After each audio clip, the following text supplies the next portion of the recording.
समय जो 20 से ज्यादा ट्रस्टी थे वो सारे ट्रस्टी उससे हट गए और उस कॉलेज में जो क्लर्क था वो आदमी कॉलेज का मालिक बन गया।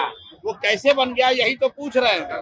दिलीप जायसवाल को उसका उत्तर देना चाहिए कि आपने अनियमितता की है, लोगों के साथ धांधली की है, ये दिलीप जायसवाल को आज नहीं तो कल मानना ही पड़ेगा। ओवैसी साहब जो हैं वो अपने तरह की राजनीति करते हैं। जहाँ चुनाव होता है अपना जाते हैं, टेंट तंबू लगाते हैं, चुनाव लड़ते हैं। बिहार के नजरिए से ओवैसी साहब का कोई बहुत बड़ा रोल नहीं है। हमने पूछा कि क्या होगा, लोगों ने क्या कहा, नीतीश कुमार को हटाया जाएगा। लोगों से हमने पूछा मोदी कहने वोट दोगे, लोगों ने कहा बिल्कुल नहीं देंगे। कौन व्यक्ति फर्जी है? क्या ऐसा है मौलेश्वर क्या सरदार मौलेश्वर सिंह जी ने उस कॉलेज की स्थापना नहीं की? क्या वो सिखों का माइनॉरिटी कॉलेज नहीं है? क्या उसके ट्रस्ट डीड में ये नहीं लिखा हुआ है कि 2/3 से ज्यादा लोग ट्रस्टी जो है वो सिर्फ सिख ही होने चाहिए? तो भाई मौलेश्वर सिंह जी जिन्होंने कॉलेज की स्थापना की उनका डेथ हो गया और उस समय जो 20 से ज्यादा ट्रस्टी थे वो सारे ट्रस्टी उससे हट गए और उस कॉलेज में जो क्लर्क था वो आदमी कॉलेज का मालिक बन गया। वो कैसे बन गया यही तो पूछ रहे हैं। दिलीप जायसवाल को उसका उत्तर देना चाहिए कि कैमरे के पीछे कमरे में भागने से नहीं होगा।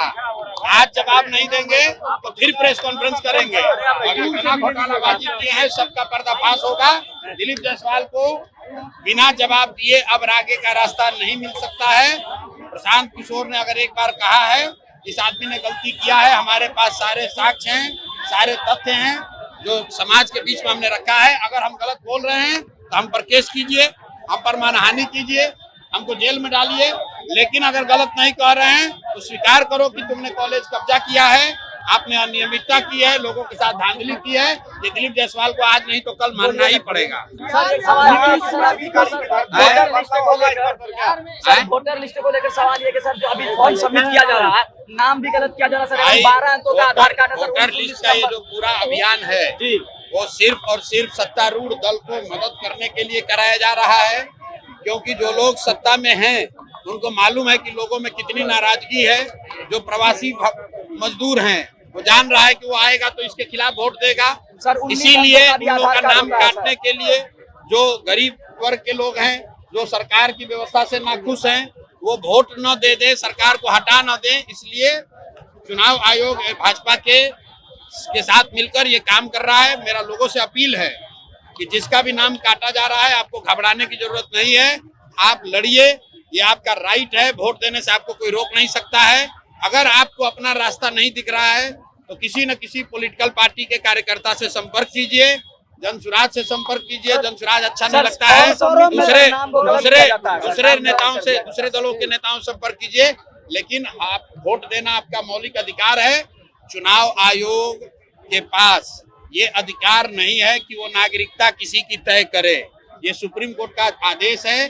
चुनाव आयोग के अधिकार क्षेत्र में नागरिकता तय करना नहीं आता है। अगर चुनाव आयोग किसी का नाम काट रहा है तो ये गलत है। लोग उसका अपना कागज लेकर जाएंगे, लड़ाई लड़ेंगे, घबराने की कोई बात नहीं है। नीतीश कुमार बीपीएससी तैयारी फॉर्म जल्दी करवाने का निर्णय है। भाई ओवैसी साहब जो हैं वो अपने तरह की राजनीति करते हैं।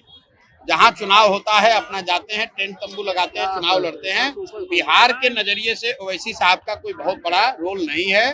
वो हैदराबाद की राजनीति करते हैं। बिहार में बहुत काबिल लोग हैं जो यहाँ के लोगों की राजनीति कर सकते हैं।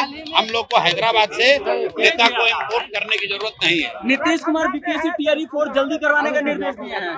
अरे भैया, नीतीश कुमार का निर्देश मान कौन रहा है? नीतीश कुमार रोज निर्देश देते हैं और उसको कौन सुन रहा है? खत्म होगा अफसरशाही जब नीतीश कुमार को हटा दीजिएगा अफसरशाही खत्म हो जाएगा। धंधा में क्या लगता है? धंधा में क्या होगा? आप कैमरा लेकर अभी थे, हमने पूछा कि क्या होगा, लोगों ने क्या कहा, नीतीश कुमार को हटाया जाएगा।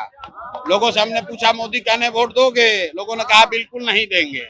फिर हमने पूछा भाई लालटेन को वापस लाओगे, कहता ना भैया, लालू का लालटेन का जंगल राज नहीं चाहिए। तो आप तय कर लीजिए कि दमदाहा में क्या होगा।